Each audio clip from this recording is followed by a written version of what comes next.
The biggest tank battle in history, you say? Oh, that's what everybody says, huh? Well, someone should really get over there and cover it as it unfolds. I should do it. Well, I guess I'm free. Well, where am I going? Prokhorovka in the Soviet Union. Cool. July 1943, Belgorod Oblast in the Soviet Union. The Battle of Kursk is raging, and 3 heavily armored SS Panzer Grenadier divisions are bearing down on you. It looks like they might break through at any time. If that happens, Kursk might be next, and the whole front with it. It's time to stop the Axis in their tracks. It's time to defend the motherland. It's time for the Battle of Prokhorovka.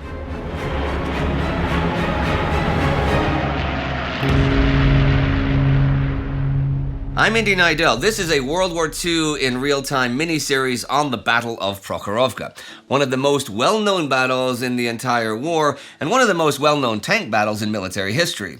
On July 12, 1943, the Soviet 5th Guards Tank Army launches a counterattack against the German 2nd SS Panzer Corps. Hundreds of tanks battle it out in a hellscape of smoke, flame, and chaos. Infantrymen clash in trenches, hurling grenades and firing off submachine guns at close quarters, while artillery and bombs rain down everywhere. It is described by many as the largest tank battle of the war, and the Battle of Prokhorovka goes down in legend as the moment when the Red Army destroys the elite of the German Panzer Force. That's the legend. But as we shall see, the reality is much more complicated. The Battle of Prokhorovka is itself part of the wider Battle of Kursk. I covered that week by week in the regular series, beginning with the planning stages, of course, but I will just quickly run through it again since that was 2.5 years ago. Eastern Front, early 1943. By now, things are not going all that well for the Germans. The initial 1941 successes of the invasion of the Soviet Union are distant memories, replaced by repeated setbacks, heavy losses, even the loss of a whole army at Stalingrad. By mid-March 1943, the Germans have been pushed back to lines which are not that far from those they occupied in the winter of 1941. Faced with an enemy that has a seemingly endless supply of troops and tanks, the German army's logical course of action is one of strategic defense. In fact, in February 1943, Adolf Hitler says that he is unable to undertake any large-scale operations this year.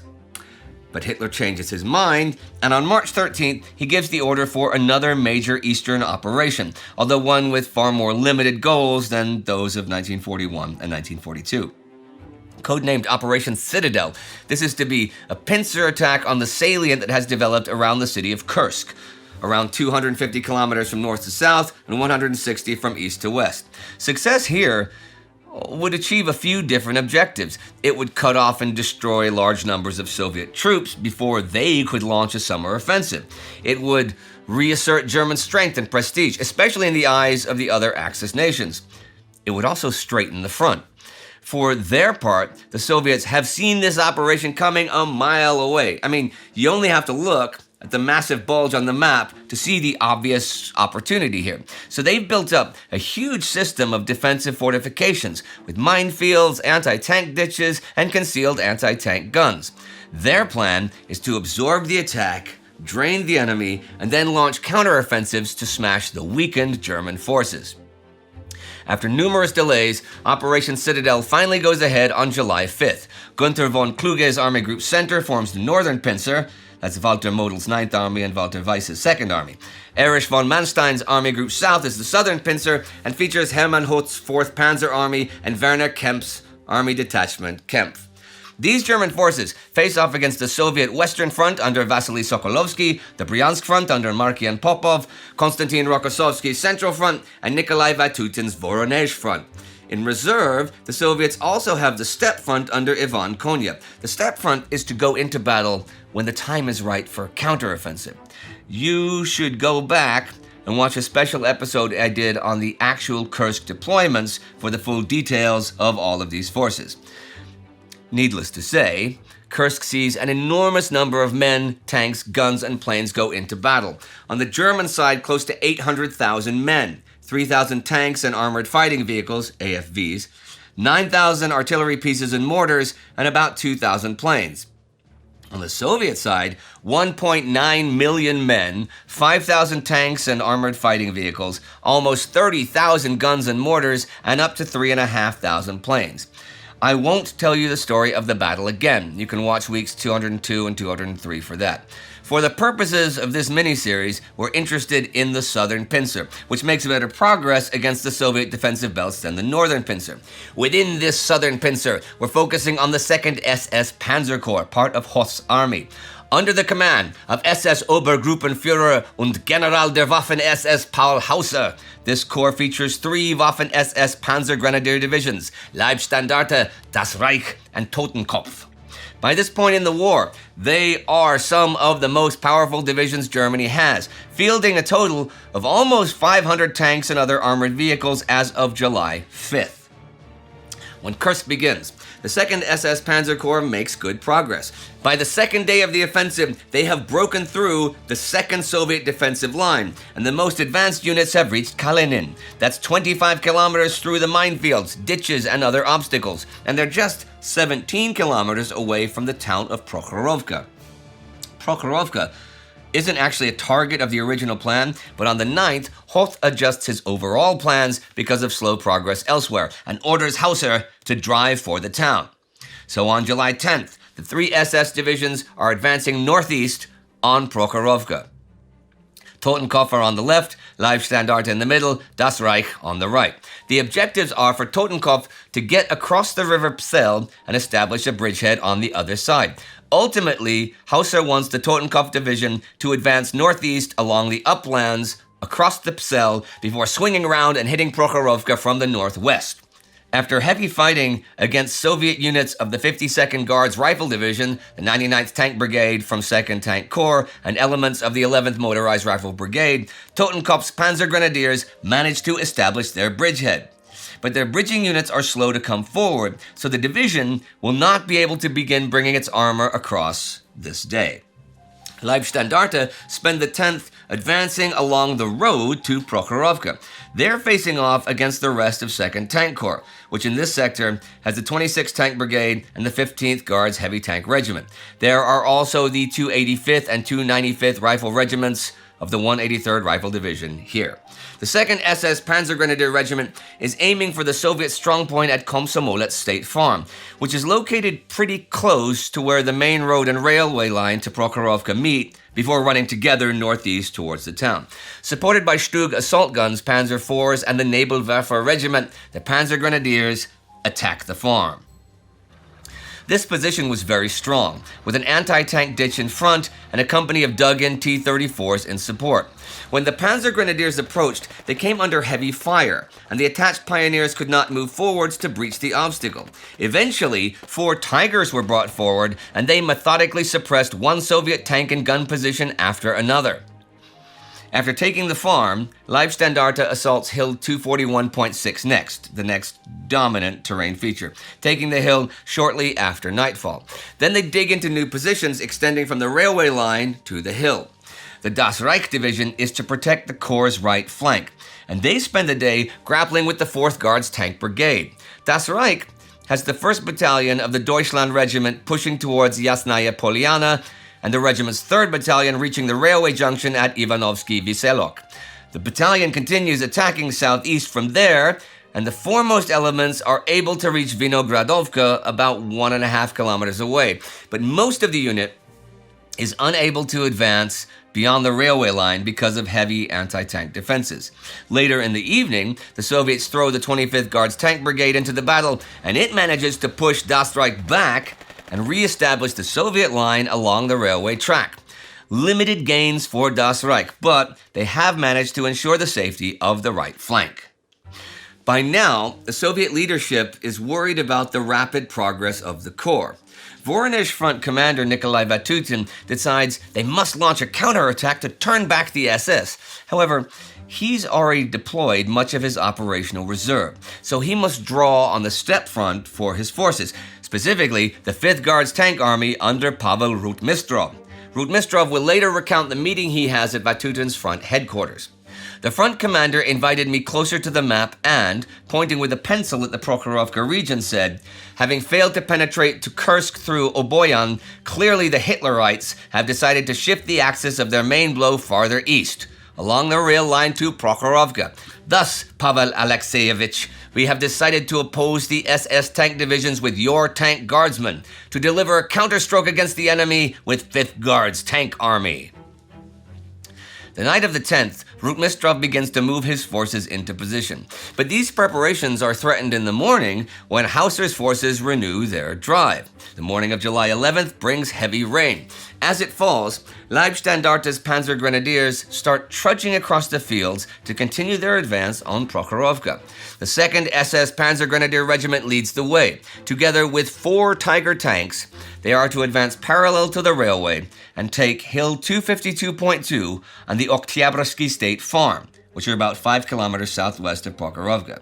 The division is then to gather its Panzer Grenadiers, its reconnaissance battalion, and its Panzer Regiment of Panzer IVs and lunge forward to take the town.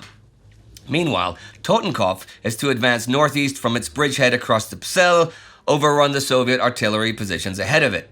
Das Reich is to remain on the defensive, covering the Corps' right flank and sending reinforcements in case of success. Things kick off around 5 a.m. The rain delays the start and prevents early air support, and the Panzer Grenadiers face stiff resistance not just from the 2 regiments of the 183rd Rifle Division, but also from the 26th Guards Airborne Regiment from the 9th Airborne Division, which has fortified positions on both sides of the railway line. The tanks and anti-tank guns of Alexei Popov's 2nd Tank Corps also give support. Leibstandarte's Tiger tanks are well equipped to deal with the Soviet tanks and anti-tank positions, but the division has but 4 of these armored beasts. Under this heavy fire, including Soviet artillery from Prelestonoye, the Panzer Grenadiers are limited to making small jumps forward. As they close in on Hill 252.2, Hans Becker's 1st Battalion of the 2nd SS Panzer Grenadier Regiment runs into a massive anti-tank ditch defended by a minefield. About 8:30 a.m., he calls forward the pioneers to clear a path.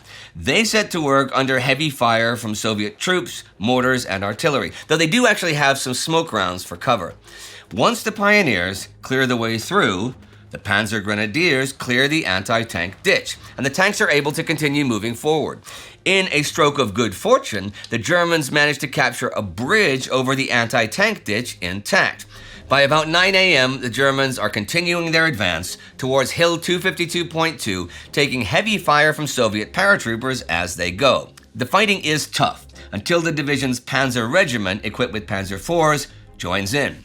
At 9:05 hours, after the artillery, Stukas, and Werfers had done their lethal work, Leibstandarte resumed its advance. Its 2nd Battalion, 2nd SS Panzer Grenadier Regiment, supported by Tiger tanks and assault guns, quickly pushed on towards Hill 252.2, where at 0950 hours it ran into intense fire from the 26th Guards Airborne Regiment's 2nd Battalion and from Soviet positions covering Oktyabrski State Farm.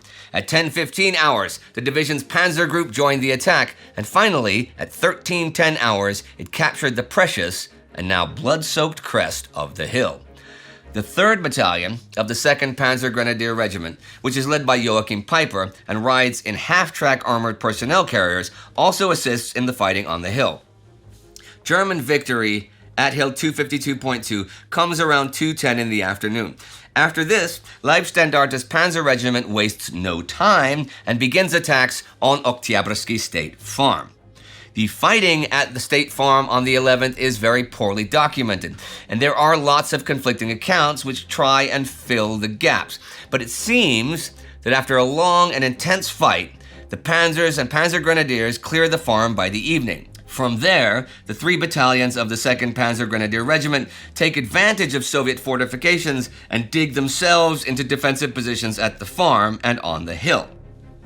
Meanwhile, the 2 battalions of the 1st Panzer Grenadier Regiment are continuing their day's work of clearing Soviet forces from the village of Storozhevoye on the right flank, fighting some of the remaining elements of Popov's 2nd Tank Corps south of the railway.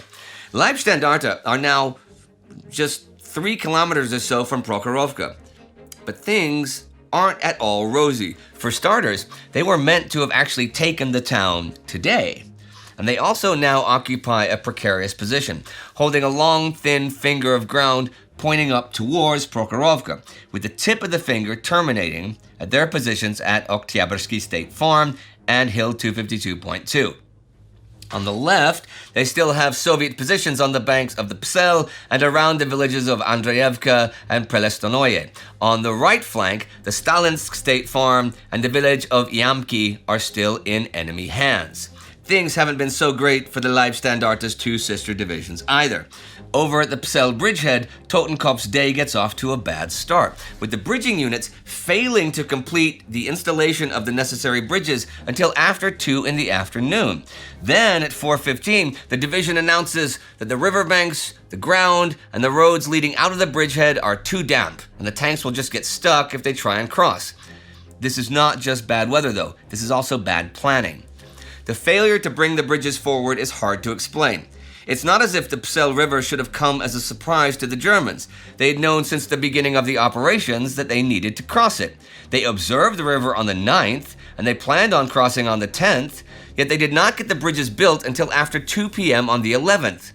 There was an abundance of bridging units, with the SS Panzer Corps having 5. The bridging units should have been with Totenkopf when they first arrived at the Psel. On top of that, not being able or prepared to deal with the soft ground and the embankment on the opposite side of the river was also poor planning. The blame for this slow river crossing probably lies with the Corps commander and the division commander. The Psel is really more of a creek than a river at this point on the map, but its shallow waters have now successfully held back the Totenkopf's panzers for a day, and the division will not start bringing their tanks over the river until late this evening. Deprived of their armor, the Totenkopf Panzer Grenadiers spend most of the day immobile, while the 52nd Guards Rifle Division, 95th Guards Rifle Division, and the 99th Tank Brigade launch probing attacks against the bridgehead. On the Panzer Corps' right flank, Das Reich have made a little progress. The 2nd Battalion of the Deutschland Regiment completes the clearance of Ivanovsky Wieselok, but cannot complete the drive to Vinogradovka. By the end of the day, the 25th and 26th Guards Tank Brigades are assembled there, while the 4th Guards Tank Brigade is still holding the line from Belanichino to Ivanovka. The 6th Guards Motor Rifle Brigade is also in position nearby, defending Belanichino. On the Soviet side, Rotmistrov spends the evening of July 11th putting the finishing touches to the attack he plans to launch tomorrow at 8:30 a.m. The bulk of his forces are 3 tank corps, the 18th under Boris Bakharov, the 29th under Ivan Kirichenko, and the 2nd Guards under Alexei Berdeny. He also has Popov's 2nd Tank Corps, although they've been pretty thoroughly chewed up in the fighting here the past couple days, and they are bordering on combat ineffective. In total, the 4 corps that Rotmistrov plans to send into battle count around 600 tanks. There are also a whole load of other units attached, like airborne regiments, motorized rifle regiments, and artillery and anti-aircraft guns. As the day ends on July 11th, the Battle of Prokhorovka is mere hours away.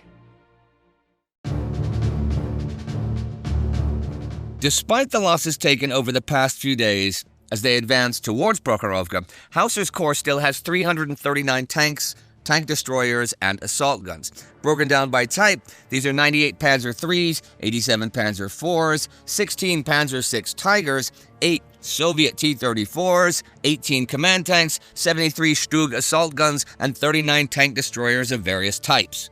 During the battle, some of these will be kept back as replacements or will be away from the front lines with the command units.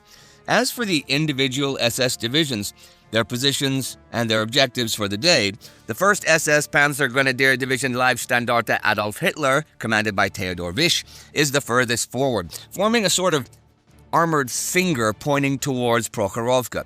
Down the middle of this finger runs the main railway line with its 10-meter-high embankments. This divides Leibstandarte's forces into those north of the line on the German left and those south of the railway line on the German right, but the bulk is to the north. At the front, the 3 battalions of Leibstandarte's 2nd SS Panzer Grenadier Regiment occupy positions stretching in a line from Hill 252.2 to their strong point at Oktyabrski State Farm, and some distance beyond out into the fields.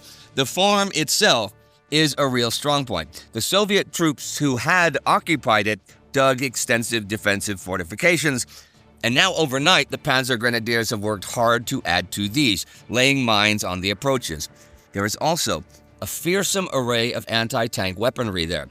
Each Panzer Grenadier regiment has a company of 6 towed 75mm PaK-40 high-velocity anti-tank guns, and the troops occupying the farm have dug in a few of them, along with the lighter 50mm PaK-38 anti-tank guns. Leibstandarte also has 12 of the mighty 88mm flak guns, which can also be used as anti-tank weapons. Moving slightly south from Oktyabrski Farm, we have Hill 252.2, where Joachim Piper's 3rd Battalion is dug into trenches vacated yesterday by the Soviets. Piper's battalion is different from the others in that they travel in half-track armored personnel carriers rather than regular trucks. These give the men better mobility and protection against small arms and shrapnel. Along with his half-tracks, Piper also has some anti-tank guns and some artillery. His type of battalion would normally be reserved for a panzer division rather than a panzer grenadier division. In total, Leibstandarte has 56 tanks the morning of July 12th, as there have been some losses over the previous days of fighting. These are 5 Panzer IIIs, 41 Panzer IVs, 6 Panzer IVs, command tanks, and 4 Panzer VI Tigers. Almost all of the Panzer IVs are under the control of the Panzer Regiment, which is a single battalion of 3 companies. There should be another battalion, but they have been sent back to Germany for conversion to the Panzer V, the Panther. Importantly, Leibstandarte's Panzer IVs are the most modern variants of the tank, with a high-velocity 75mm gun and additional armor around the sides and turret. For their part, the Tigers are formed into their own heavy tank company. Against regulations, Leibstandarte's heavy tank company also keeps 4 Panzer IIIs. Along with the tanks, they have 23 Stug assault guns and 17 tank destroyers such as the Marder III. We aren't entirely sure where all of these are deployed. We know that some of the tank destroyers and Stugs will see action south of the railway line. Some others may fight at Oktyabrski State Farm or behind the anti-tank ditch with the Panzer Regiment. We also don't know for certain where the Tigers are deployed to start with. They may even be kept somewhere in reserve at first. Some believe the Tigers start the day over at Oktyabrski State Farm. Others think that some of the Panzer IIIs and IVs have also been organized into a sort of temporary extra company of the Panzer Regiment, which is something that the SS divisions have done in the past. South of the railway, Leibstandarte has the 2nd and 3rd battalions of the 1st SS Panzer Grenadier Regiment. The 2nd is supported by 5 of those Marder tank destroyers. Today, they are to complete the capture of Storozhevoye and the woods north of it, the Stalin State Farm, and Iyamaki. The forces north of the railway, the bulk of Leibstandarte's power, are to remain on the defensive at least for the start of the day. This is because yesterday's reconnaissance missions say that the Soviet defenses in front of Prokhorovka are too strong to be penetrated by a frontal attack. For that reason, Leibstandarte is to hold off advancing on the town until Totenkopf's forces have brought their panzer group across the bridgehead at the River Psel and pushed northeast. The 3rd SS Panzer Grenadier Division Totenkopf under Hermann Priest is to take the uplands here, occupy Hill 252.4, just north of Prokhorovka, cut the road between Prokhorovka and Kartashevka, and start hitting the Soviet defenses in the flanks. Just a side note here, Totenkopf's official commander on paper is Max Simon, but as of July 1943, Hermann Priest is the one leading the division on the ground. As of this morning, July 12th, Totenkopf possesses 133 armored fighting vehicles. These are 53 Panzer IIIs, 30 Panzer IVs, 11 Tigers, and 7 command tanks. They also have 21 Stugs and 11 tank destroyers. They will face off against Alexei Zharov's 5th Guards Army. He has the 52nd and 95th Guards Rifle Divisions and the 11th Motorized Rifle Brigade. Totenkopf, being on the other side of the River Psel, has left Leibstandarte quite exposed, though.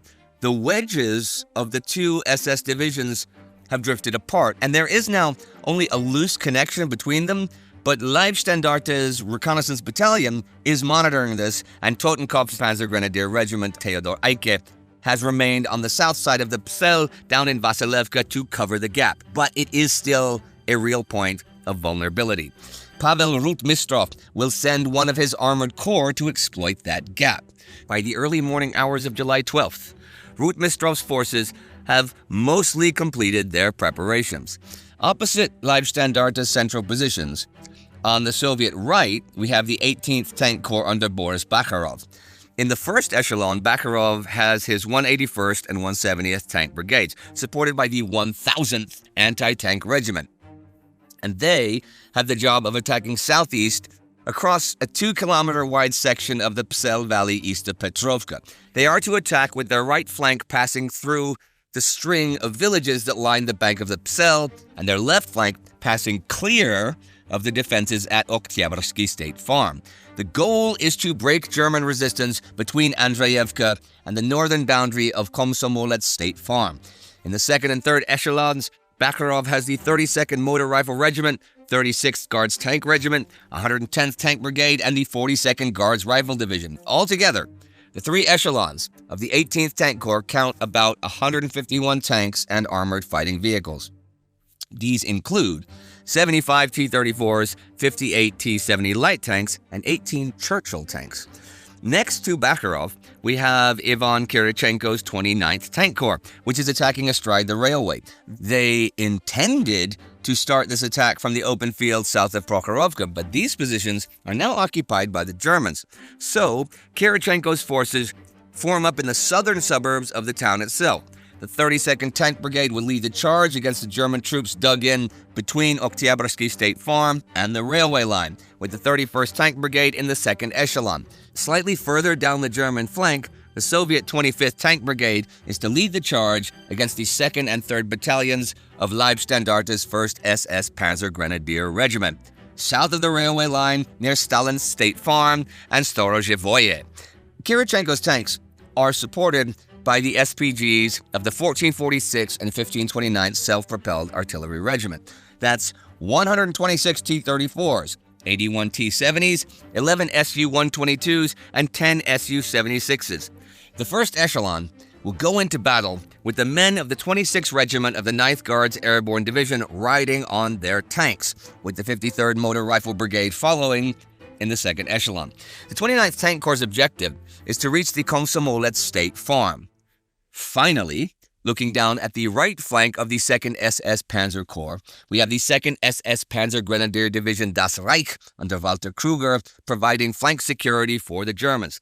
Das Reich has its 5 Panzer Grenadier battalions from the 3rd Panzer Grenadier Regiment Deutschland and the 4th Panzer Grenadier Regiment Der Führer strung out in positions from Storozhevoye to Ivanovsky Vyselok to Yasnaya Poliana. In terms of tanks, Das Reich has 110, 40 Panzer IIIs, 16 Panzer IVs, 8 T-34s, 1 Tiger, 5 command tanks, 29 Stugs, and 11 tank destroyers. Facing them, Rotmistrov has the 2nd Guards Tank Corps under Alexei Burdeny. Burdeny's corps has regrouped after its fighting yesterday and will attack from new assembly areas east of Belnichino and Vinogradovka. In the gap between Kirichenko's 29th Tank Corps and Burdeny's 2nd Guards Tank Corps, Rotmistrov places Alexei Popov's 2nd Tank Corps. Popov's forces are badly weakened from fighting over the last few days against the Leibstandarte Division, but Rotmistrov also attaches units from the 10th Anti-Tank Artillery Brigade. Popov is tasked with joining the attack against the Leibstandarte and Das Reich battalions in and around Storozhevoye. Altogether, the 2nd Guards Tank Corps has 141 tanks, 86 T-34s, 52 T-70s, and 3 Churchills. The 2nd Tank Corps has 59 tanks, 34 T-34s, 22 T-70s, and 3 Churchills. Rotmistrov also has a large reserve force, 169 AFVs of the 5th Guards Mechanized Corps, and another 57 vehicles held at Army level. This means he has about 805 tanks in total. But like I said, not all of these will go into battle during the initial attack. When things kick off, Rotmistrov will aim about 535 tanks at the Leibstandarte and Das Reich divisions. Things don't get off to a great start for Rotmistrov, however, and even before the battle begins, he loses a lot of his tanks. See, at about 4 in the morning, Army Detachment Kempf manages unexpectedly to break through to the town of Rzhavets, seizing a bridge on the northern Donets River.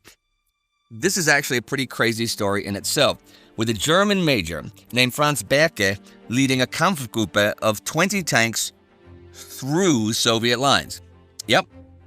With 2 captured Soviet T-34s leading the way, Berke's men drive right past Soviet troops and armored columns. When they are challenged by a group of T-34s at the bridge, Berke's vehicles open fire at point-blank range and blow the Soviet tanks away. David Glantz covers this whole mission in the Battle of Kursk. How the German troops almost gave themselves away by swearing in German, and how Red Army soldiers just watched them as they pushed a broken down T-34 off the road. With the taking of this crossing, it means that Kempf's armored spearhead is less than 20 kilometers from Prokhorovka. So at about 5 in the morning, Soviet Voronezh Front Commander Mikołaj Uchman orders Rotmistrov to send some force south to help. This Rotmistrov does, sending Kuzma Trufonov with the 53rd Guards Tank Regiment with 21 kV heavy tanks, and the 689th Anti-Tank Artillery Regiment with 24 anti-tank guns, along with a howitzer and a motorcycle regiment. He also sends the 11th and 12th Mechanized Brigades, the 92nd Guards Rifle Division, and the 26th Guards Brigade of the 2nd Guards Tank Corps. With the loss of the 26 Guards, Rotmistrov loses 44 AFVs.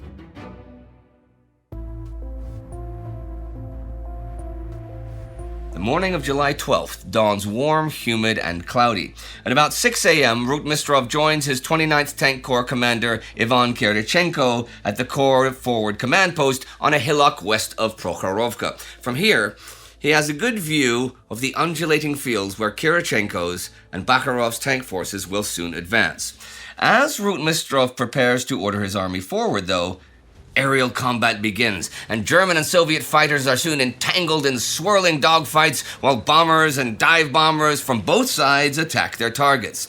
At about 8:15, the Soviet artillery roars into action. The big guns go up first, followed by the screaming Katyushas hurling forth glowing sheets of rocket fire. The aim of this barrage is to disrupt German command and control, to smash the enemy's fortifications, and to suppress their anti-tank guns. The Red Army itself will later admit that the barrage was pretty ineffective, in part because of poor intelligence work. Not only that, but some of the artillery is controlled by Nikolai Vatutin's Voronezh Front Command, and some by Rotmistrov's 5th Guards Tank Army, and the two commands don't work together well when planning the barrage. As the after-action report of 5th Guards Tank Army puts it, the effectiveness of the fire was low. There was a lot of firing, but it was uncoordinated. At 8:30, the Katyushas of the 76th Guards Mortar Regiment fire their final volley. Rotmistrov and his officers watch as the final dust clouds spray into the air from the impacts. There's a few seconds of silence until Rotmistrov's radio man gives the command, "Stall! Stall! Stall!" with these shouts of "Steel! Steel! Steel!" The silence gives way to the powerful rumble of engines, the squeak and clank of steel tracks, and the shouts of young men. Rotmistrov's tanks begin rolling forward with scores of riflemen clinging to their metal shells. For Rotmistrov, this is the culmination of months of work, of training, equipping, and organizing his army. Later in life, he will recall the moment. Immediately, there followed the signals to attack from the commanders of the Tank Corps, the brigades, the battalions, the companies, and the platoons. I look through my binoculars and watch as our glorious 34s move out from under their cover and, accelerating, rush ahead. Unfortunately for us, Rotmistrov's memories then take a turn into, well, fantasy. See, he claims that his tanks basically run into the advancing German panzers who are simultaneously attacking towards Prokhorovka. Within minutes, he says, his 29th and 18th Tank Corps have sliced head-on into the combat formations of the German fascist forces. This is a pretty common image of Prokhorovka even to this day, but it is really an invention of Rotmistrov and Soviet propaganda. The head-to-head combat in open fields, the swirling tank fights, and the T-34's ramming Tigers are all a bit of a myth. Rotmistrov's tanks actually first run into fierce anti-tank fire from the Panzer Grenadiers at Oktyabrski State Farm and Hill 252.2, supported by panzers. It is the 32nd Tank Brigade led by Colonel A.A. Liniev that attacks the German positions on the hill, along with their attached paratroopers and with the support of the 1529th Heavy Self-Propelled Regiment and 3 batteries of the 1446 Self-Propelled Regiment. Liniev's tanks in the first minutes of the attack were greeted by a hurricane of anti-tank fire. Quickly, more than 20 tanks, almost 1/3 of the brigade's complement, blazed up like torches or began to emit thick plumes of dark smoke. The brigade's combat formation was shattered, and the surviving tanks began to maneuver on the battlefield and to crawl away in different directions, trying to use any folds in the terrain in order to escape the ruinous fire. However, the sector was narrow, and approximately 100 armored vehicles had crowded into it. The advance of the 32nd Tank Brigade is hampered because their supporting unit, the 31st, is slow to arrive in position. But the vehicles do manage to start making it onto the crest of Hill 252.2. There, they encounter the 3rd Battalion of SS Panzergrenadier Regiment 2, who are dug into trenches and foxholes surrounded by their half-track armored personnel carriers. This battalion is led by Joachim Peiper, who will become infamous about a year and a half from now for a massacre of American troops at Malmedy in the Battle of the Bulge. Peiper and his men have been hearing rumbling tank engines for quite a while now, and they're pretty sure something is coming their way. But Robert Forchik writes, they only spot the Soviet tanks when they're about 1,000 meters away as the vehicles emerge from the morning haze and the smoke from the artillery fire. Peiper's men set off purple smoke to alert their regiment to the approaching tanks. First to respond to the smoke signal is the leader of the 6th Panzer Company, none other than Rudolf von Ribbentrop, son of the German foreign minister. Rudolf joined the Waffen-SS back in 1939. Ribbentrop's company is down to just 7 Panzer IVs, well below its paper strength of 22 tanks because of combat losses and mechanical failures suffered since July 5th. Ribbentrop forms his 7 tanks into a line formation, and they advance up the reverse slope of Hill 252.2, and then pass through the positions of Peiper's Panzer Grenadiers in order to get to the forward slope of the hill and open fire on the Soviet tanks. He and his company engage and destroy a few of them, but are dumbstruck by the sheer number of enemy vehicles approaching. While we were driving down the forward slope, we recognized some T-34s, which were about 800 meters from us and trying to outflank us. We immediately stopped on the forward slope and opened fire. We succeeded in knocking out some Russian tanks which started burning. 800 meters was an ideal shot for a good gunner.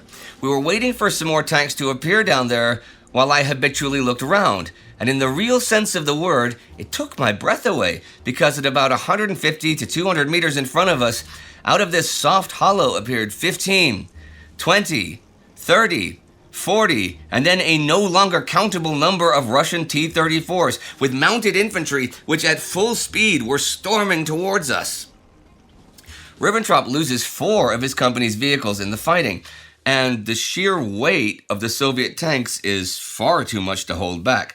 Kirichenko's tanks are moving incredibly quickly, still firing on the move, and they simply rush past Ribbentrop and his men.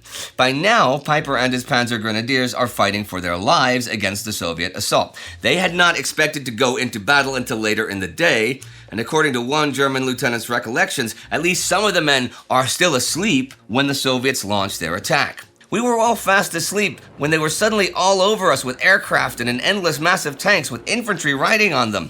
It was hell. They were around us, over us, and among us. The Panzer Grenadiers have their anti-tank guns with them, but a lot of it really is pretty much hand-to-hand fighting.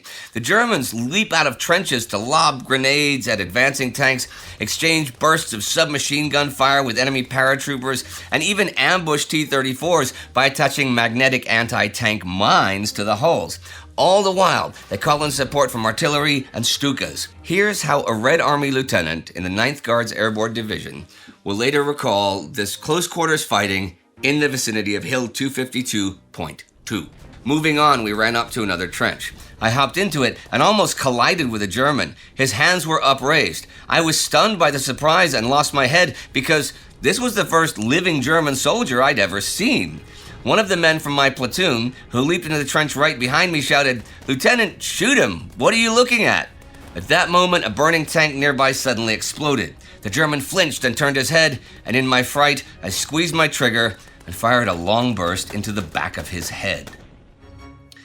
There are actually two slightly different interpretations of the opening hour or so of the battle. The one I've just described comes up in work by Ben Wheatley, Robert Forczyk, and Karl-Heinz Frieser, who edited the German Bundeswehr's history of the war. They all focus heavily on Joachim Peiper's 3rd Battalion being the first troops to be hit by the Soviet attack while they were still entrenched on Hill 252.2. But David Glantz and Jonathan House frame things slightly differently. They say that the 2nd SS Panzer Grenadier Regiment as a whole had actually begun advancing in a line from Oktyabrski State Farm, Hill 252.2 across to the railway line, and that they basically walked into the advancing tanks of the 18th and 29th Tank Corps. They don't mention Peiper or his 3rd Battalion by name at all. So, two different accounts of the start of the battle. Who's right? Well, Glantz and House were writing back in the late 1990s, so perhaps some new information has come to light since then. Maybe some of the Panzer Grenadiers had begun to inch forward, and most people just don't bother to mention it because it's not important to the overall picture. Or perhaps this is simply a case of historians focusing on different elements which happened very close together and within minutes of each other during a chaotic battle. James Newman, our staff historian who wrote this series, says, "On balance, I think the Peiper angle is probably correct, especially as Glantz doesn't explain how the advancing Panzer Grenadiers managed to survive the onslaught of rushing tanks while advancing across open ground."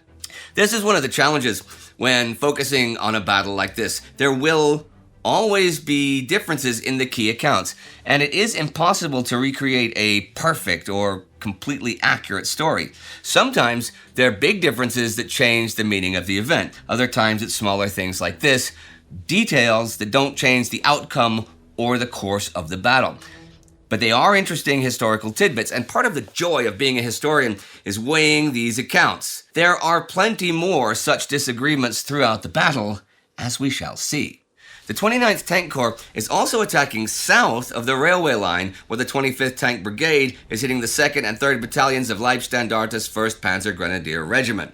The 25th has 31 T-34s and 36 T-70s. They also have the support of the 1446 Self-Propelled Gun Regiment and the weakened 169th Tank Brigade from Popov's 2nd Tank Corps, which has 14 T-34s and 4 T-70s. They have the paratroopers of the 28th Guards Airborne Regiment and the riflemen of the 58th Motor Rifle Brigade with them. The vehicles of the 25th Tank Brigade advance parallel to the railway line, heading towards Stalinsk State Farm through a gap in the woods.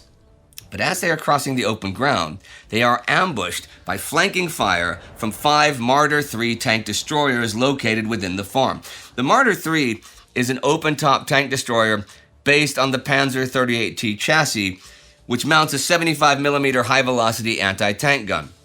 The Panzer Grenadiers also use their 75mm PaK-40 AT guns in devastating frontal fire against the Soviet tanks. The fighting will rage on here for several hours with attack and counterattack, but the Germans will hold back the Soviets, inflicting devastating losses on the 25th Tank Brigade. Also in the 29th Tank Corps sector, parts of the 2nd Echelon 31st Tank Brigade have now entered the fray. While the 2nd Battalion joins the fighting on Hill 252.2, the 1st Battalion has gone on something of an infiltration mission. Battalion Commander Major Ivanov has led his force of about 15 T-34s south of the railway tracks and has bypassed the German defenses. Concealed by the woods, he's dashed along the railway line at full speed, avoiding more German anti-tank guns on Hill 242.5 and the Leibstandarte Division's artillery on Hill 241.6. By doing this, he's managed to break into the southern outskirts of Komsomolets State Farm, a full 5 kilometers behind the front line. Behind him follow the men of the 53rd Motorized Rifle Brigade. From there, they are well placed to threaten the German command posts, communications, and artillery positions. The fighting still rages on top of Hill 252.2, where Peiper and his men lose about 20 of their half-tracks, and Ribbentrop lost 4 of his 7 panzers. Kirichenko loses a lot of tanks too, But the Soviet storm is so powerful, it pretty much just blasts straight through Piper and Ribbentrop. By about 10 a.m., Kirichenko's tanks are charging down the reverse slope of the hill towards the two panzer companies at the bottom, which are positioned behind the anti-tank ditch they overcame in yesterday's fighting. This dash down the hill is all part of a plan. See, the Soviet commanders have greatly overestimated the number of Tiger tanks the Germans possess, and they want to eliminate the big cat's superiority at longer range by closing the distance as quickly as possible. In reality, there are no Tigers waiting for them here. The two tank companies are fielding the extra armored model of the Panzer IV with their Schütz and side skirts and long-barreled 75mm high-velocity guns. These are very capable tanks and are superior to the T-34 in many ways in their own right. The extra armor and the long gun also make them look like a Tiger from a distance. And this is part of the reason for the overestimation of Tiger numbers on the Eastern Front. The same will be the case next year on the Western Front. Still, whatever flawed logic behind the tank charge, the danger is still very real for the Leibstandarte. Two panzer companies, even with support from artillery, air power, and anti-tank guns, do not have great odds against the huge number of tanks heading for them. As for Rotmistrov's right flank, the 18th Tank Corps has the 170th Tank Brigade advancing on the Corps' left and the 181st advancing on the right just south of the river Psel. Things are tough for them too. In part, this is down to some basic facts of geography. The terrain in 18th Tank Corps sector was cut by 3 deep ravines extending from the left southern bank of the Psel River towards the rail line. Because of this, the brigades of the first echelon were compelled to concentrate their armor on the Corps' left flank, in front of the strongly fortified anti-tank defenses on the Oktyabrski State Farm. The tanks of the 170th try to bypass the State Farm at high speed, but to no avail. As soon as they get into close range, they take heavy losses from the dug-in anti-tank guns and whatever tanks or tank destroyers might actually be here. Some people think the Tigers are here already, but others disagree. I will cover that debate later. Already in the first 45 minutes or so, the attack has begun to lose momentum, and by noon, the 170th will have lost around 30 of its 60 vehicles, and its brigade commander has burned to death in his tank. Meanwhile, the 181st undertakes a very ambitious, perhaps even a foolhardy mission. They are tasked with hugging the river Psel and fighting their way through the villages that line the south bank, like Mikhailovka, Andreyevka, and Vasilevka. Over here, both brigades are vulnerable not just to the fire from the Leibstandarte, but also from Totenkopf's forces, who will soon be advancing along the other side of the Psel. The attack was essentially through a shallow valley flanked by enemy forces. It was a scenario reminiscent of the famous British charge of the Light Brigade from the Crimean War, and with similar results. While some of the 181st Brigade's tanks and infantry will be held up at the Oktyabrski State Farm meat grinder, others will push round the side and start fighting their way through that line of villages. Totenkopf's spotters looking across the river report that about 40 tanks enter Mikhailovka around 9 a.m. It's slow progress with a lot of house-to-house fighting. As for the Totenkopf division itself, well, they've managed to get their entire panzer group across the bridgehead at Keluchi. That is 133 tanks, including 11 Tigers. They're facing off against the 95th Guards Rifle Division, which fronts a sector stretching from Vassili to Hill 226.6. The hill itself is held by the 52nd Guards Rifle Division and the 284th Guards Rifle Regiment. The 11th Motorized Rifle Brigade also has 2 battalions on Hill 226.6. Northwest of here, 5th Guards Army Commander Zhadov has his headquarters on Hill 236.7. Already, there's been some early morning fighting, with SS fending off probing attacks by the 52nd and 95th Divisions. But these are impaired by a lack of coordination between the two Soviet units and a lack of tanks. After making some reconnaissance and probing attacks of their own, Totenkopf assembles its forces for the drive on Hill 226.6. We will see what happens with that attack later on. The base of Hill 252.2 around 10:30 a.m. The situation here has the potential to be very rough indeed for the Germans. SS Panzer Division Leibstandarte has 2 panzer companies here, as well as loads of anti-tank guns, and they can call in artillery and air support, but it will be a real challenge to stand up to that approaching mass of Soviet armor. It must be an incredible sight, and quite terrifying, as Kirichenko's tanks barrel down the hill, firing on the move. They race down the incline towards the 2 German panzer companies, which opened fire on them from the declivity. Mistaking the German tanks for Tigers, they wanted to eliminate their range superiority as quickly as possible. According to a German eyewitness report, to anyone seeing the whole thing, it looked like the Russians were carrying out a kamikaze attack. If the Soviet tanks broke through in depth, it could only result in the collapse of the German front. Fortunately for the Germans, a friend comes to the rescue. Or should I say a foe? See, yesterday, Panzer Grenadiers spent hours breaching a Soviet anti-tank ditch just behind Hill 252.2. It seems now that Soviet tankers haven't been informed about its existence, and the German troops watch in amazement as several of the lead T-34s suddenly vanish into the ditch. It is possible for the tanks to get across the ditch and come up the other side, but as they climb the slope, their guns are pointing uselessly up into the air, and they present their vulnerable undersides to the Germans. As one panzer commander puts it, they were a very easy target for our guns. The Soviet tanks following behind have to slam on the brakes to avoid the same fate. They don't have much idea of what to do next, especially as Kirichenko has not attached any sapper units to his corps. The ditch halts several dozen Soviet tanks. There is a bridge across it, which the Germans captured intact yesterday, and several T-34s make for that, but this just gives the German gunners flanking shots. The Germans breathe a sigh of relief as they continue firing. All the while, artillery fire rains down and Stukas let loose with bombs and cannon fire on the enemy, as one SS tanker will later recall. When a T-34 explodes, or its ammunition, its turret goes flying off, and a smoke ring rises into the air, just like one blown by a smoker. That's just the way it was with the T-34. Indeed, from these smoke rings one can see, there goes one T-34, there goes a second. Their losses were enormous. The Russians, if you will, fought courageously, but coordination was lacking.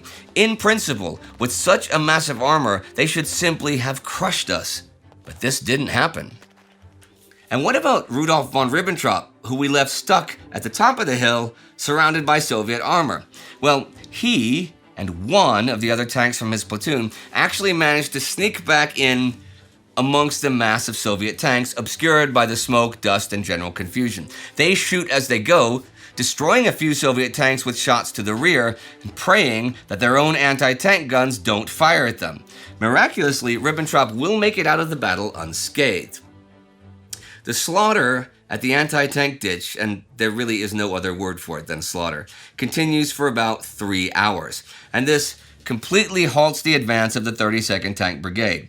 By noon, Hill 252.2 is pretty much back under the control of the Germans, who then get a real first look at the damage inflicted on the Soviet 29th Tank Corps.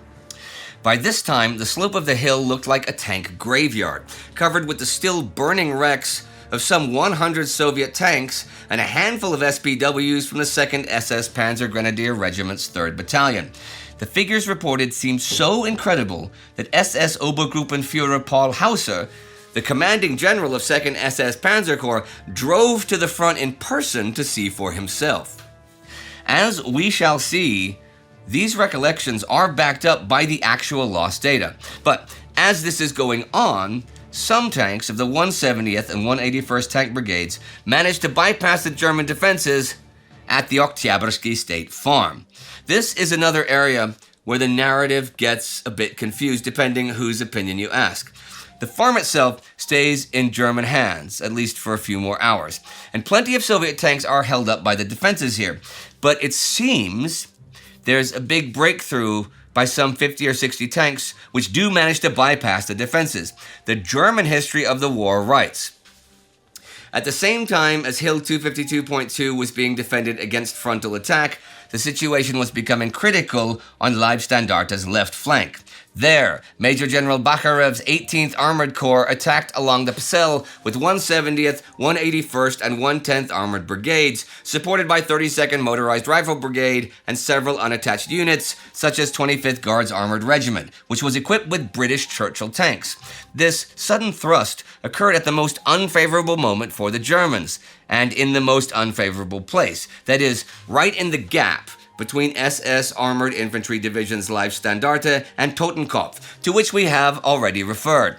The Soviet 18th Armored Corps penetrated deep into the gap with almost no opposition. The situation here probably isn't quite critical, though it certainly looks dangerous.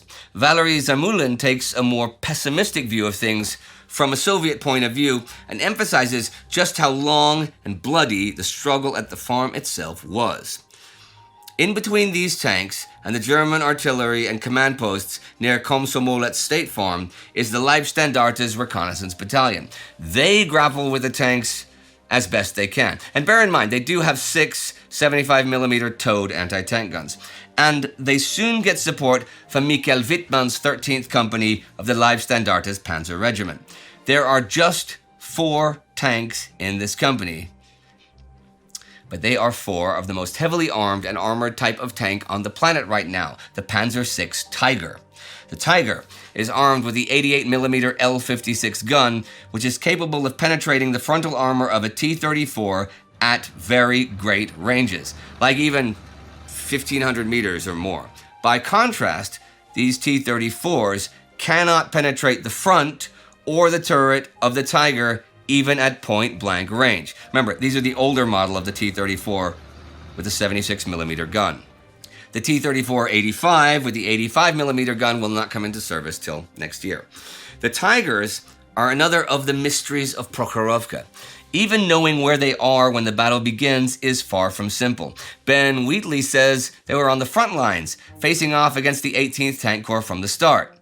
There are also Soviet tankers who claim to have come under fire from Tigers while advancing on the farm. But as we've seen before, Soviet eyewitnesses are notoriously unreliable at identifying Tigers, and it's normal for them to claim there are dozens of Tigers all over the battlefields of Prokhorovka. In fact, the 29th Tank Corps will claim tomorrow that it alone has destroyed 11 Tigers. Others, like Robert Forchik, say the Tigers were kept in reserve and were dispatched to meet the advancing enemy once they bypassed the farm. Historians of the battle all have different opinions on this, and they enjoy arguing with each other about it. What we do know is that Wittmann and his 4 vehicles begin engaging a far larger force of Soviet tanks from the 170th Tank Brigade in the fields between Komsomolets and Oktyabrski State Farms. Some historians, like Christopher Lawrence, have speculated that there are some other tanks here too. Maybe some other non-Tiger tanks. Stugs or other SPGs also took part. Or maybe a few Totenkopf tanks crossed the Psel to help out. I don't know. There are all sorts of myths and legends that abound about this battle. Things like T-34s ramming Tigers in a desperate attempt to take them out. But really, because they have such a massive range advantage, the Tigers naturally decide to fight at arm's length. They position themselves up on the high ground of Hill 241.6, which gives them an excellent field of fire along the Soviet tankers' line of advance, and they start blasting the tanks of the 170th Brigade. When it comes to the 181st Brigade, there's a lot of conflicting information about their advance. But it does seem that they've made it to Andreevka by about noon. They will advance no further than that, and will be halted by Totenkopf's 6th Panzer Grenadier Regiment, and by some of Totenkopf's tanks, which cross the Psel later in the afternoon. Before that happens, though, some of 181st tanks head south from Andreevka towards Komsomolets State Farm, where they run into Wittmann's Tigers after the tanks of the 170th have already done so. This time around, the Tigers descend forward down the slope of the hill. This brings them closer to the enemy, and in fact, one Soviet tank driver actually does aim his burning tank at an enemy Tiger, although the German avoids the flaming Hulk pretty easily. Wittmann and his company will repulse that attack too, but the Soviets will manage to immobilize one Tiger with a well-placed shot. Overall, one wonders if the loss of a Leibstandarte Tiger tank is evidence of the cavalier tactics used by the Heavy Company's commander Michael Wittmann. The use of similar tactics would ultimately cost Wittmann his life the following year in Normandy, when on the 8th of August 1944, his no longer invulnerable Tiger tank was destroyed while charging across open terrain. But what about those tanks that managed to sneak their way through into the German rear and actually reached Komsomolets State Farm? With the lack of progress at both Oktyabrski State Farm and Hill 252.2, Rotmistrov has placed a lot of emphasis on this infiltration.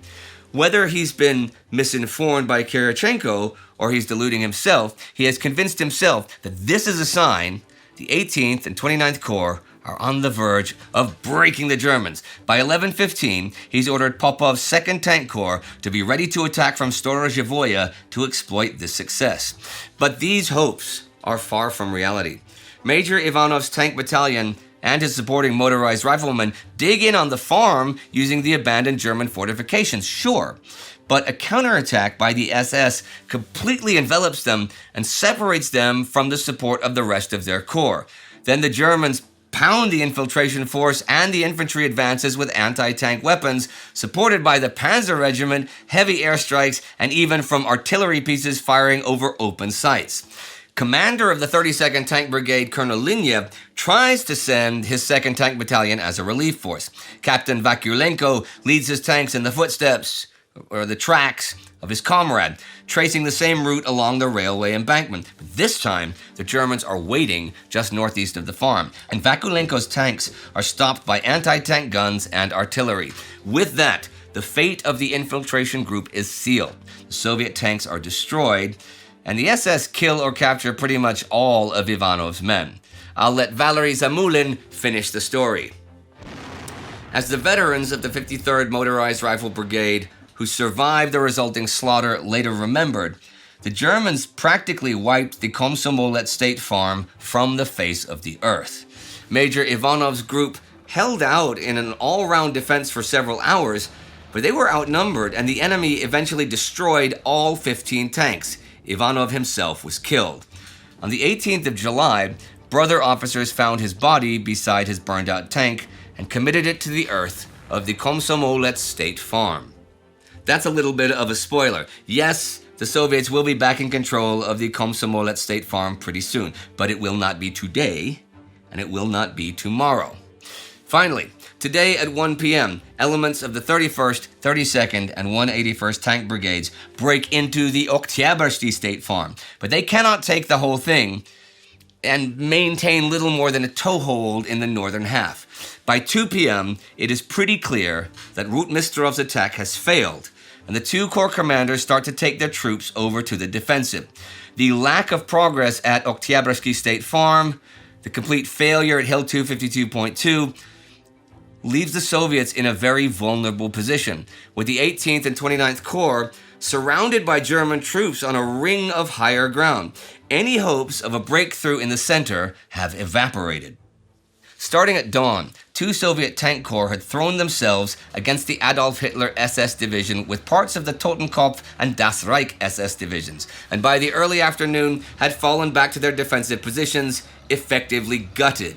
It was an attack that went nowhere at great cost. You can pretty much summarize the entire battle along these lines. Out on the flanks, across the Psel and south of the railway line, fighting will continue on into the evening, but nothing will change the situation to the Soviet advantage. In fact, it is the Germans who will push forward now, with the Totenkopf division making a huge armored thrust north of the Psel, so don't miss the next thrilling episode. I'll start today by looking at the battle on the flanks, starting north of the river Psel with the Totenkopf division. Earlier today, they get all their armor across the river and begin their assault on Hill 226.6. Somewhere between noon and 1 p.m., they seize the heights and push the Soviet 95th Guards Division back to the eastern slopes of the hill. Units of the 11th Motorized Rifle Brigade continue fighting for a few hours, but as the brigade's political officer records, The enemy succeeded in breaking into the depths of our defense with tanks and motorized infantry, and in developing the offensive with attacks on our front, flanks, and rear.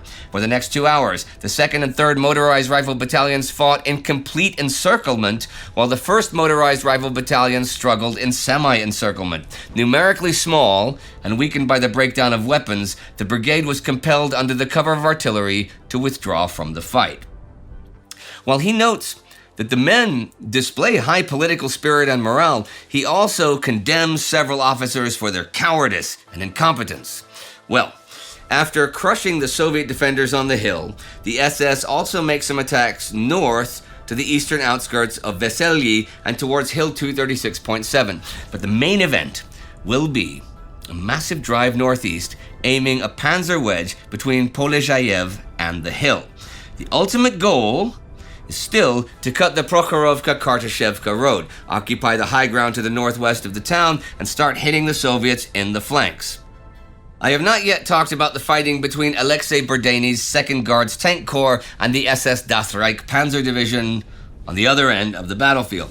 There isn't really much change in the lines here, but it's worth talking about because there are some interesting moments, and because, as ineffective as the Soviet attacks are, they do prevent Das Reich from making more than limited advances. Berdany actually lost one of his tank brigades even before the battle started. In the early hours of the morning, he sent his 26th Guards Tank Brigade, along with Tank Army Commander Pavel Rutmistrov's reserve force, to help deal with Army Detachment Kempf's breakthrough at Vrzhavets. With that, the 2nd Guards Tank Corps lost 44 of their 141 operational tanks. Because of poor coordination, Berdany doesn't actually start his main attack until after 11, by which point Rutmistrov's main attack is already stalling. The tankers of the 25th Guards Tank Brigade are the first to reach the German defenses, hitting the 4th Panzer Grenadier Regiment, their Führer. They do manage to drive them back a bit and capture some woods and the village of Belenichino on the railway. The Germans call in support from their Nebelwerfer batteries at Komsomolets State Farm and Ivanovsky Veselok, and air support from the Luftwaffe, and so the Soviets are unable to break through to Yasnaya Poliana. The 4th Guards Tank Brigade attacks along the Corps' left flank and also manages to cross the railway. By 2:30 in the afternoon, they're fighting for Kalinin, but they do not have much success. Das Reich's Panzer Regiment reports destroying some 20 Soviet tanks in a couple of hours. The fighting here is pretty close quarters, and the Germans are impressed by the tenacity of the Soviet tankers. We were particularly impressed by the thrust and relentlessness which marked the Soviet forces' attack. However, again, it was not a coordinated effort. Thus, we were able to shoot one attack after another to pieces. Soviet losses were exorbitant, but this did not serve to diminish the Soviet soldiers' fighting spirit. They really fought with the utmost dedication. I recall one example which I witnessed myself. One T-34 sat ablaze roughly 1,000 feet from our positions. The crew had bailed out. I then noticed how an apparently wounded soldier dragged himself back to the burning tank, got in, and then drove the tank against one of ours. I think the latter was an armored personnel carrier. The Soviet tank exploded upon impact. Here, the Das Reich Division is assisted by elements of the 167th Infantry Division, which is the only army formation in the whole 2nd SS Panzer Corps.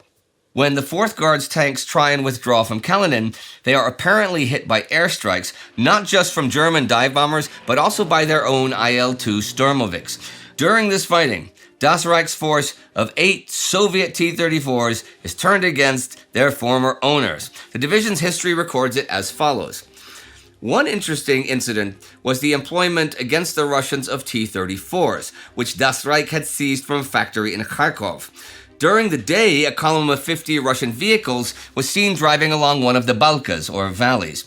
On the high ground above the Russian column stood the division's group of T-34s, which opened a destructive fire upon the Russian tanks. The Panzermen's tactic was one which they had learned early in the war with Russia: kill the enemy's command tank first. It was the only machine fitted with both a radio receiver and transmitter. Russian tanks carried on their rear decks a metal drum containing reserve fuel supplies. A hit on the drum ignited the fuel and caused the tank to blow up. Having repulsed the Soviet Tank Corps, Das Reich then goes on the offensive, with part of the Deutschland Regiment advancing into Storojevoye and clearing the Soviet defenders from the southern portion of the village, and another part taking possession of the outskirts of Vinogradovka. By 5 p.m., Das Reich have completed the capture of Storojevoye. North of the river Psel, the Totenkopf division begins their advance to the Prokhorovka-Kartashevka road at around 3 in the afternoon. The division forms its armor into a panzerkeil, or a tank wedge, with the Tigers in the lead. This is a slow, slogging march, with mines and hidden anti-tank guns to deal with time and time again. But by 6 p.m., they have reached the line from Hill 236.7 to Polezhayev. Parts of the division's armored spearheads have reached the fabled road. This is the high water mark of Hauser's advance. Not only are ammunition and fuel in short supply, but Rotmistrov begins deploying units from his reserve into blocking positions. These are the 24th Guards Tank Brigade and the 10th Guards Mechanized Brigade. They arrive late in the evening, and that is essentially the end of the battle. There are some more skirmishes and probing attacks into the evening and even into the night, but nothing that changes the results of the day. The front line looks something like this. You have the Totenkopf bulge north of the Psel, with the advanced units having reached the Kartashevka-Prokhorovka road. Totenkopf have control over the uplands and have also halted the Soviets at Andreevka. In the center, the Red Army has seized the northern half of the Oktyabrski State Farm, but now the 18th and 29th Corps are essentially positioned far forward at the bottom of a bowl, surrounded by German troops on high ground from Andreevka through Hill 241.6 up to Hill 252.2. On the right flank, Leibstandarte and Das Reich have managed to advance, capturing Stalinsk State Farm and pushing out into the woods beyond Storojevoye. The 167th Infantry Division has also held its lines. But although Rotmistrov hasn't actually managed to break through the German forces, he has halted the 2nd SS Panzer Corps' drive on Prokhorovka. This is in part down to the formidable anti-tank defenses they installed on the slopes of the town itself, which convinced Hauser yesterday that a frontal assault was unfeasible. Still, at the end of today, July 12th, Hauser still hopes that his flanking plan with Totenkopf will work. Smashing the Soviet defenses on Hill 252.4 should allow him to penetrate the town along the road from the northwest. However, although he will try and continue the armored advance tomorrow, his hopes will be dashed when Rotmistrov unleashes the armored units he transfers over there this evening. On the 13th of July, Totenkopf, under heavy pressure, was forced to retreat from the Prokhorovka-Kartashevka road to its 12th of July start lines around Hill 226.6, close to the Psel crossings. As a result, Totenkopf was never able to launch the flanking assault on Hill 252.4 that the Leibstandarte deemed was a prerequisite to its own assault on Prokhorovka. Totenkopf's inability to suppress Hill 252.4's devastating artillery fire meant that any prospect of a serious Leibstandarte assault on Prokhorovka evaporated. Also tomorrow, Adolf Hitler calls a meeting with his two overall commanders here, Field Marshals Gunther von Kluge and Erich von Manstein. Hitler has two pressing matters on his mind. First, the Allied landings on Sicily, Operation Husky, which began a few days ago on the 9th. Hitler is very worried that the Italians cannot be trusted to successfully defend their country against the Western Allies. He also fears that more landings may follow, perhaps on the south coast of France or in the Balkans. So he wants to bring over reliable German troops from the east. Second, Hitler is also worried about the Soviet counteroffensive that was launched yesterday, Operation Kutuzov. This targets the Orel Bulge at the north of the Kursk salient and is part of the general Soviet plan to turn the tables against the Germans around the whole salient. Hitler decides to call off Operation Citadel. 4 days from then, on July 17th, the German Armed Forces High Command orders the 2nd SS Panzer Corps to withdraw from combat and prepare for transfer west. So, is this a win for Rotmistrov? Well, I suppose you could say so. On the most fundamental level, he prevented the enemy from taking Prokhorovka. But beyond that, what did he achieve? He wasn't able to break through the German lines, nor destroy a significant amount of the 2nd Panzer Corps armor. He could have achieved much the same result, for far less cost, by simply maintaining and strengthening his defensive lines, especially as time was working against the Germans anyway from the start of Operation Citadel. Next time, I will look into the enormous losses of armor suffered by the 5th Guards Tank Army during the battle. Who on earth would want to miss that?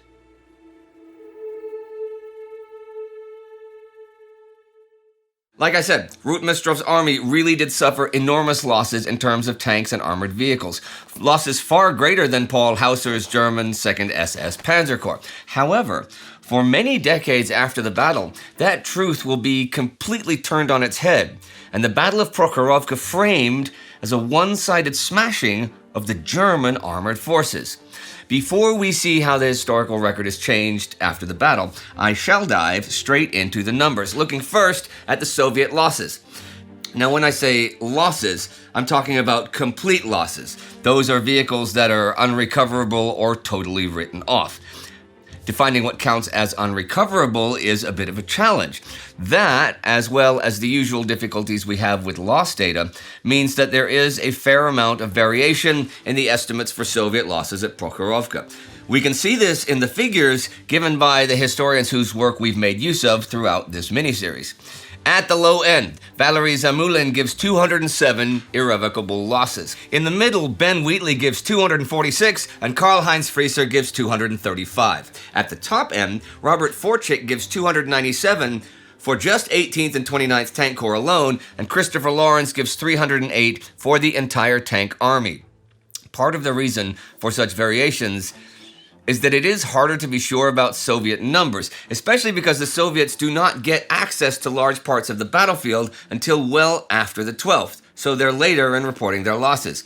Add to that the Soviets are much more likely than the Germans to just write off a damaged tank as destroyed rather than try and recover it and send it back for repairs. I mean, you might do the same if you were cranking out T-34s the same rate the Soviets are. Of the 4 Tank Corps, the 29th Tank Corps loses the most, somewhere in the range of 100 to 160 armored fighting vehicles, depending whose numbers you go with. Then the 18th Tank Corps lose 50 to 80, followed by the 2nd Guards Tank Corps with around 50 to 60 vehicles. Popov's already weakened 2nd Tank Corps loses something like 10 tanks. Even before those losses are added up, it becomes clear that the 5th Guards Tank Army has suffered enormously for very little gain. Rotmistrov soon starts adjusting the statistics to paint his battle and his command in a more favorable light. This is not just a desire to conceal a result that hasn't gone his way. More than anything, it stems from Rotmistrov's need to justify himself to Joseph Stalin. Stalin telephones Rotmistrov already July 13th. Stalin is alleged to have asked Rotmistrov directly, "What have you done to your magnificent armored army?" Stalin, so Zamulin has written, wanted Rotmistrov sacked and even court-martialed. Rotmistrov, well aware of the likely fate of failing Stalin, instead declared that German AFV losses at Prokhorovka were even higher than that of his own formations. This fear of Stalin's wrath is not something that is new or unique to Rotmistrov. Deep fear of Stalin's wrath began among army officers during the Great Purge of 1937, when Stalin arrested, tried, and executed a great deal of them. Things have changed a lot since then, with the last batch of 27 generals being shot for their failings in 1941. But still, 1943 is only 2 years on from this, and even short of execution, there are plenty of unpleasant punishments that Stalin can mete out, like arrest, court-martial, a humiliating show trial. At the most basic human level, too, no one wants to be sacked from their job in disgrace. So when things don't go their way, Soviet generals tend to look for ways to bend the narrative in their favor. On the 13th then, Rotmistrov is saved by Chief of Staff Alexander Vasilevsky's intervention, and in the coming weeks, they basically decide to cook the books to support Rotmistrov's argument. One possible way to do this would be to conceal one's own losses, but that is a lot harder than you might expect. Losses and unit strengths need to be reported to determine the allocation of replacements and the supply of ammunition, food, and fuel. Plus, that data can be fairly easily confirmed. At its simplest, you can count the tanks operational on July 13th and subtract that number from those operational on July 11th. So Rotmistrov doesn't really fiddle with his own lost data. The variations that I laid out earlier usually come from different ways that individual units have for recording and presenting that data, and different ways historians interpret it. Questions like, what's a destroyed tank? What's an active tank? Have tanks been passed from one unit to another? Did someone miss a day's counting? Things like that. Where it is easier to obfuscate the results is when it comes to figures for the enemy, and Rotmistrov is certainly not the first person to do this. Soviet officers at all levels do it quite frequently. The brigade commanders were almost certainly doing it for Prokhorovka. Even the commanders of individual tanks were doing it. Just look at how many Tigers they claim to have killed, many times more than were actually ever on the battlefield. Neither is it unheard of for commanders to exaggerate or even straight up invent attacks, giving a nice figure for enemies killed and vehicles destroyed while recording negligible casualties on their own side. As well as pure manipulation, there is also the impact of accounting methods and human nature. I'll give you an example. If 3 Soviet tanks shoot at a German Panzer and it blows up, all 3 tank commanders tend to claim it as a kill. That certainly isn't unique to the Soviet Union either. In the Battle of Britain, both the RAF and the Luftwaffe inflated the number of kills they inflicted on the enemy in a similar way. But there is something different about the Soviet way here. All armies exaggerate the enemy's strengths and losses to some extent. It is a common mistake in intelligence reports, and sometimes these exaggerations are by an order of magnitude. As such, no historian should rely on one side's claims of the enemy's strength or losses. The unique aspect of the Soviet army is the extent and consistency with which these exaggerations were done. It would appear that regardless of the situation, they almost always reported higher enemy losses than they suffered. For historians, this problem has been magnified by those claims being repeated as fact in Soviet-era secondary sources. So, when Rotmistrov writes up his battle report on September 30th, he greatly inflates the number of enemy tanks he faced on July 12th. Now, some of that may just be down to inaccurate intelligence work and reports from his brigade commanders, but that still doesn't account for the size of his increase. Rotmistrov more than doubles the number of German tanks and AFVs in the field, giving a figure of 700 to 800 compared to the 339 or so that the 2nd SS Panzer Corps fielded in reality.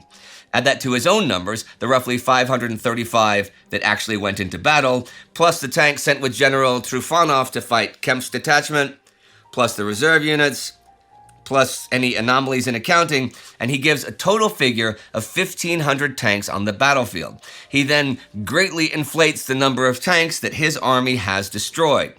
Referring somewhat prematurely to Prokhorovka as the greatest tank battle in the history of the Great Patriotic War, Rotmistrov writes that the 5th Guards Tank Army destroyed 552 tanks, of which 93 were Tigers, and 55 aircraft were shot down. There were 15,620 men and officers destroyed.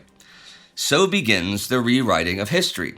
Rotmistrov may have made no progress in terms of ground gained, but he can at least present Prokhorovka as the destruction of the German armored forces. These claims are supported by Vasilevsky, as well as Front Commander Nikolai Vatutin and political officer Nikita Khrushchev. It will then become an established part of Soviet military history. Breaking the timeline here, Rotmistrov will go on to become Assistant Minister of Defense, and then Chief Marshal of Armored Troops in 1962. He will be made Hero of the Soviet Union in 1965.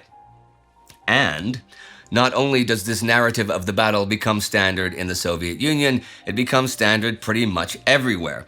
That is, until the 1990s, when historians start casting doubt on this, especially as they gain access to more German and Soviet documents held in the Soviet archives after the fall of the USSR.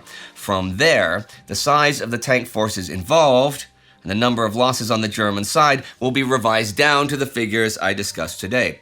Also revised is the idea of the battle as a clash of armored spearheads, something that Rotmistrov portrays in his memoirs. Still, there will always be those who cling to the old numbers and narrative. whether for patriotic reasons or because they think it makes for a better story. But what are the true numbers for the German losses? Well, they are nowhere near the 500 plus that Rotmistrov claims. In fact, they're probably closer to 1/10 of that figure. German records for the day give 20 armored fighting vehicles lost. That includes tanks, tank destroyers, and self-propelled guns. It does not include half-tracks, like those that Joachim Peiper and his Panzer Grenadiers lost on Hill 252.2. Of those 20, though, the Leibstandarte Division lost 19 vehicles, and the Das Reich Division just 1. Many of these losses can be confirmed by looking at Luftwaffe reconnaissance photographs from the days following the battle, which show the vehicles still sitting knocked out and unrecovered on the battlefield. A problem is that there are no losses given for the Totenkopf Division on July 12th. Perhaps they really did lose 0 vehicles, but that seems pretty unrealistic given the amount of fighting they did. The German numbers do give losses of 57 for July 13th, and Christopher Lawrence suggests splitting this number down the middle and putting Totenkopf's losses at 28 for July 12th. Other historians suggest a lower figure for Totenkopf. If we go with Lawrence's method, we come to a figure of 48 total losses for the Germans on July 12th. So, German armored fighting vehicle losses are somewhere between 20 and maybe 50, compared to the 200 or 300 or so suffered by the Soviets. The loss figures are equally lopsided when it comes to other categories. In terms of planes, the Soviets lose 31 and the Germans 11. In terms of personnel, the Soviets lose about 3,500 dead, wounded, or missing, and the Germans about 500. There is an interesting footnote in the data concerning the German anti-tank guns. According to the records of the 2nd SS Panzer Corps, the Corps loses 16 75mm PaK-40 towed anti-tank guns between the 5th and 21st of July.